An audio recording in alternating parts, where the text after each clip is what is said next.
Very much, Minister Lavrov, and I am delighted to be here, and I thank you for the constructive outcomes of our work together as we signed our Memoranda of Understanding today.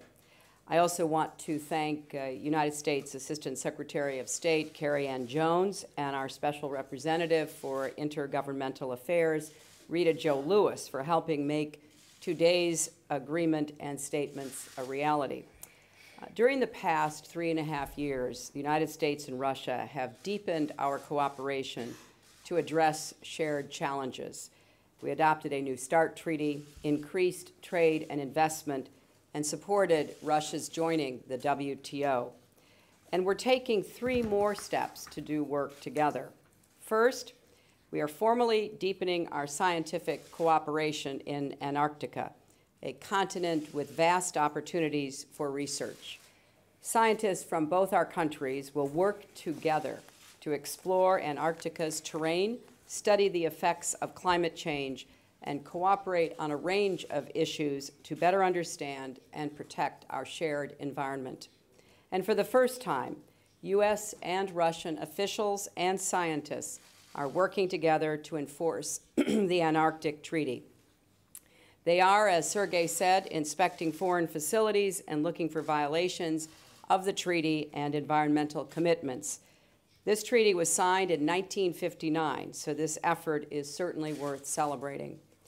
The second step we're taking is designed to stimulate economic growth by harnessing the knowledge and skills of our 2 nations' local leaders.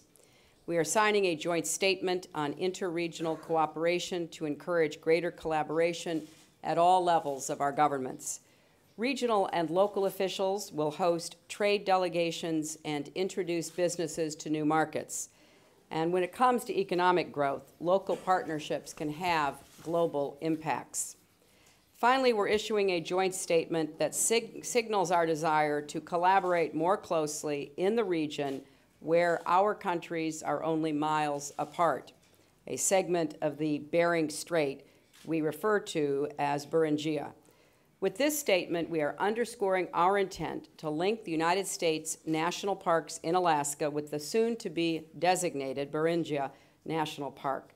Our goal is to finalize this arrangement in the coming months so park managers and researchers from both countries will be able to increase their efforts to conserve this unique ecosystem, as well as the cultural traditions and languages of the indigenous people on both sides of the strait. Let me also mention one more example of Russian-U.S. cooperation, which has special resonance this weekend. Tomorrow, our historic visa agreement will come into force. It will facilitate travel between our nations, which will strengthen both people-to-people ties and business contacts. It is fitting that this agreement will come into force during APEC. Business communities in our countries repeatedly ask us for visa liberalization to make it easier for them to work together, and we are happy to be able to deliver.